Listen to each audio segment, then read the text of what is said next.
If you get really anxious going somewhere where there might not be a restroom or a toilet available, then this video is for you. And the thing is, you could be at home, not even thinking about it, because you know you have bathroom access.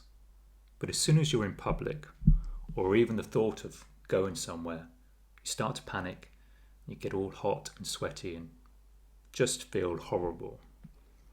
And then when you do go out to watch a movie or something, you have to pick a seat close to the exit. Or even before leaving the house, you're looking online, checking for the nearest facilities. And this is making life miserable, as everyone else just seems to be able to do things and go on holiday, meet up with friends, but all you can think about is, will there be a toilet available? So it's called toilet anxiety, and this fear is actually quite common, and it's generated when someone believes they may not make it to the toilet or bathroom in time.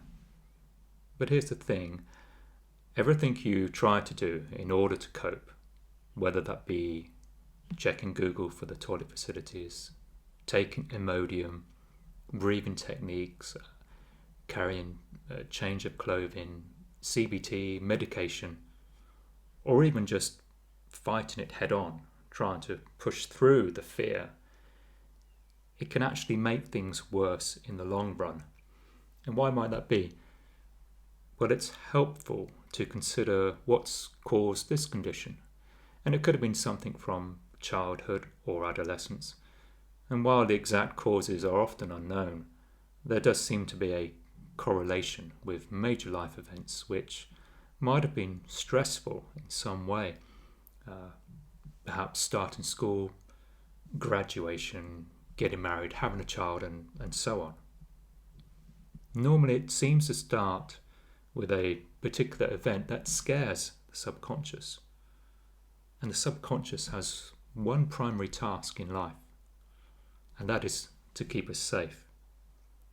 If something happens which scares us or embarrasses us, the subconscious will try to avoid the same situation or similar situations. So the subconscious, it's running a default program every time it encounters a situation. It runs a program based upon previous experience, a default response based on what worked to get us out of danger in the past. Even if the situation is different now, and the old default response is totally inappropriate and unhelpful, it will still run the old pattern. This is just how we work. So by implementing all these different coping mechanisms, such as Imodium, all we are doing is reinforcing the fear and justifying the subconscious response of wanting to move us away from what it perceives as danger. Danger which is very often in the form of embarrassment and shame. So change is required at a subconscious level where beliefs can change, resulting in fear collapsing and anxiety melting away.